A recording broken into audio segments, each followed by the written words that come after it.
जय हिंद। स्वागत है आप सभी का अपने YouTube चैनल पर। इस वीडियो में बात करने वाला हूं बीपीएससी टीआरई 3.0 का जो डॉक्यूमेंट वेरिफिकेशन है उसके बारे में। इन सभी डॉक्यूमेंट्स को आप तैयार कर लीजिए क्योंकि इन डॉक्यूमेंट्स के बिना आपका डॉक्यूमेंट वेरिफिकेशन नहीं होगा। रिजल्ट में जो है 12 से 14 दिन बस रह गया है और आपको पता है कि ऑलरेडी जो है बीपीएससी जो है रिजल्ट जारी करने में लेट हो चुका है। तो जैसे ही रिजल्ट को जारी कर दिया जाएगा उसके तुरंत 2 से 3 दिन के बाद ही डॉक्यूमेंट वेरिफिकेशन शुरू कर दिया जाएगा। तो जितने भी अभ्यर्थी हैं जो अन्य राज्य के हैं या फिर जो बिहार के हैं वो इन सभी डॉक्यूमेंट्स को तैयार कर लीजिए क्योंकि टीआरई 1 और टीआरई 2 में देखा गया है कि डॉक्यूमेंट वेरिफिकेशन में लगभग 15 से 20 हज़ार अभ्यर्थी जो है वो आउट हो जाते हैं। तो ऐसा चीज़ आपके साथ ना हो इसके लिए आप अभी से जो है डॉक्यूमेंट्स वेरिफिकेशन की तैयारी शुरू कर दीजिए। आपके पास लगभग 2 हफ्ते का समय है। साथ ही अगर आपके मन में कोई प्रश्न होगा तो आप कमेंट बॉक्स में हमसे पूछ सकते हैं। और रही बात कट ऑफ की, तो कट ऑफ के लिए ऑलरेडी हमने वीडियो बना दिया है, उसमें जाकर आप कट ऑफ ज़रूर देख लीजिएगा। तो चलिए वीडियो को शुरू करते हैं। लेकिन पहली बार अगर आप हमारे चैनल पर आए हैं तो जल्दी से चैनल को सब्सक्राइब कर दीजिए, वीडियो को लाइक और शेयर कर दीजिए। तो चलिए अब वीडियो को शुरू करते हैं।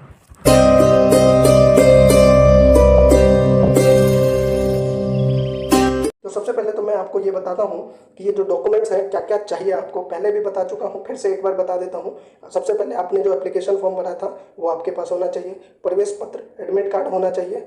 उसके बाद तीसरा जो है आधार कार्ड, जिसको लेकर आप बार बार पूछें। इसमें यह सुनिश्चित कर दें कि आधार कार्ड पर जो मोबाइल नंबर दिया गया है वह आपके पास उपलब्ध है। ओटीपी वेरिफिकेशन के लिए यह बेहद जरूरी है। अब ये बहुत से अभ्यर्थी पूछ रहे हैं कि उनके जो आधार कार्ड में नंबर है वो अगर नंबर नहीं है तो क्या करें। तो देखिए टीआरई 2 में भी ऐसी समस्या का सामना करना पड़ा था और आप अकेले नहीं, ऐसे बहुत से अभ्यर्थी होंगे। तो उस समय भी शिक्षा विभाग और बीपीएससी की तरफ से नोटिफिकेशन जारी करके इसका समाधान निकाला गया था और वेरिफिकेशन के लिए अलग प्रोसेस मतलब बताया गया था, सुझाव दिया गया था। तो इस बार भी अगर आपके पास मोबाइल वो मिल जाता है मोबाइल नंबर तो आप उसको रख लीजिए। अगर नहीं मिलता है तो कोई बात नहीं है, कुछ ना कुछ इस बार भी बीपीएससी जो है वो नोटिफिकेशन निकाल के इसका समाधान जरूर करेगा। तो आपको परेशान होने की जरूरत नहीं है। लेकिन आधार कार्ड में आपका नाम वगैरह ये सब सही होना चाहिए। चौथा है पासपोर्ट साइज फोटो। जो आपने फोटो चाहिए वो पासपोर्ट साइज रखिए। 3 फोटो की जरूरत है लेकिन कम से कम आप 5 रख लीजिए।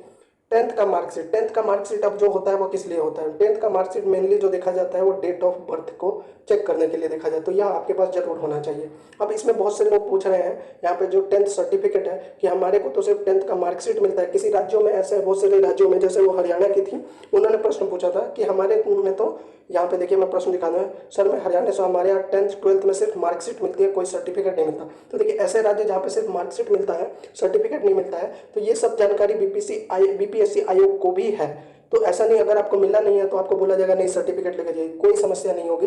कुछ राज्यों में सिर्फ मार्कशीट दिया जाता है, तो ऐसे स्टूडेंट के साथ जो अभ्यर्थी हैं उनको कोई समस्या नहीं होगी, परेशानी की जरूरत नहीं है, क्योंकि जो आपका मार्कशीट होता है वही आपका सर्टिफिकेट का भी काम करता है। लेकिन जिन राज्यों में मार्कशीट और सर्टिफिकेट दोनों मिलता है, जैसे सीबीएसई में मार्कशीट और सर्टिफिकेट दोनों मिलता है, तो उनको मार्कशीट और सर्टिफिकेट दोनों दिखाना पड़ेगा।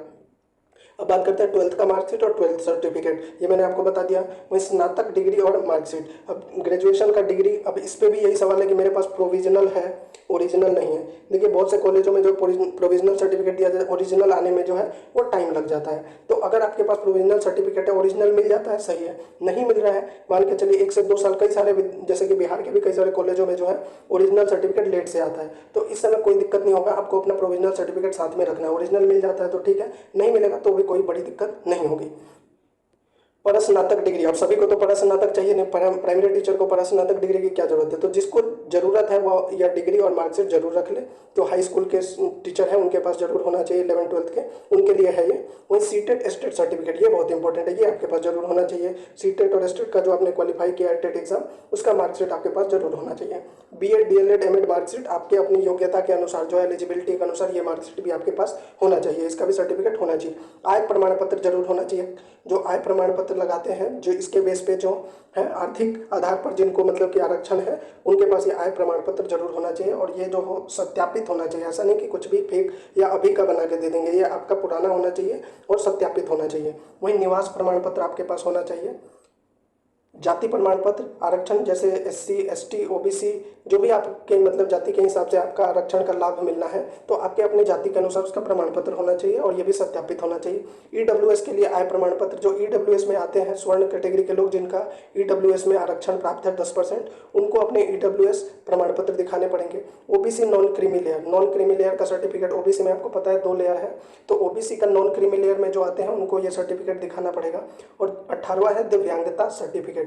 ऐसे अभ्यर्थी जिन्होंने PH कैटेगरी में जो अप्लाई किया है तो उनके पास अपने दिव्यांगता सर्टिफिकेट होना चाहिए और ये भी किसी वेरीफाइड डॉक्टर से, राजकीय राज्य सरकारी डॉक्टर हो या फिर कहीं से जो स्थापित डॉक्टर हो उनसे ये दिव्यांगता सर्टिफिकेट लेना है।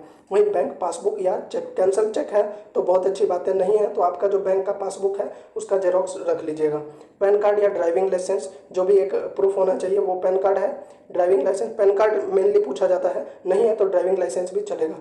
वहीं नो ऑब्जेक्शन सर्टिफिकेट, ये उनके लिए है जो पहले से किसी गवर्नमेंट सर्विस में है, अगर कोई गवर्नमेंट सर्विस की जॉब कर रहे हैं उनके लिए है NOC कि आपके पिछले जॉब में नो ऑब्जेक्शन सर्टिफिकेट होना चाहिए।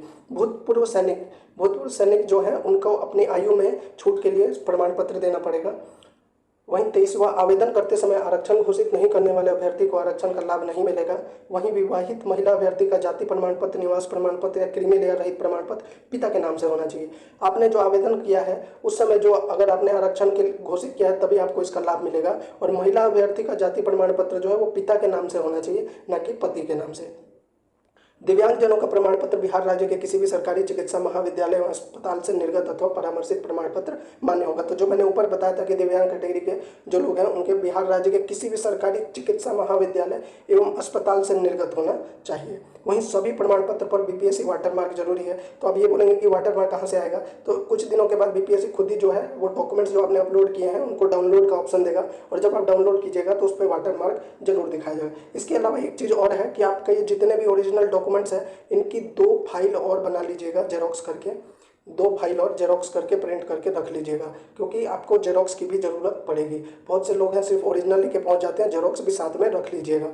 तो ये थे जरूरी जो भी डॉक्यूमेंट्स थे उसका, और आपके जितने भी प्रश्न हैं उम्मीद करता हूँ उसका जवाब मिल गया होगा। अभी भी अगर कोई प्रश्न है तो आप कमेंट बॉक्स में पूछिएगा, आपके प्रश्नों का जवाब जरूर दिया जाएगा। जैसे कि ग्रेजुएशन का ओरिजिनल नहीं है प्रोविन, अगर आपको नहीं मिला है तो कोई दिक्कत नहीं, मिल जाता है तो उसका जरूर आप ले लीजिए ताकि आपके लिए आसानी रहेगी। वहीं जो ये कह रहे हैं कि हरियाणा से है सिर्फ मार्कशीट मिलती है और ओरिजिनल सर्टिफिकेट नहीं मिलती है, तो कोई बात नहीं है, बहुत से राज्यों में नहीं मिलती है, उनका जो मार्कशीट होता है वही सर्टिफिकेट का काम करता है, तो कोई दिक्कत नहीं होगा। और ये आधार कार्ड का लास्ट डिजिट गलत हो गया है तो करेक्शन का जो ऑप्शन आता है ना भाई, BPSC आयोग के द्वारा करेक्शन के लिए अगर कुछ ऑप्शन दिया जाता है तब आप इसको जरूर करेक्ट कर लीजिएगा। और ऐसे अभ्यर्थी जिनका आधार कार्ड पे मोबाइल नंबर है वो नहीं है, उनके और घबराने की कोई ज़रूरत नहीं है। ऐसे बहुत से अभ्यर्थी होंगे, पिछली बार भी थे, तो आयोग इस पर जरूर नोटिस निकाल के वेरिफिकेशन का कोई दूसरा ऑप्शन जरूर देगा। तो ये थे आपके प्रश्न और आवश्यक दस्तावेज। तो वीडियो अच्छी लगी हो तो वीडियो को जरूर लाइक और शेयर कीजिए, साथ ही चैनल को सब्सक्राइब कीजिए। अगर आपके मन में अभी भी कोई प्रश्न है तो आप कमेंट बॉक्स में पूछिए। साथ ही हमारा इंस्टाग्राम और टेलीग्राम चैनल है उसको भी सब्सक्राइब कीजिए।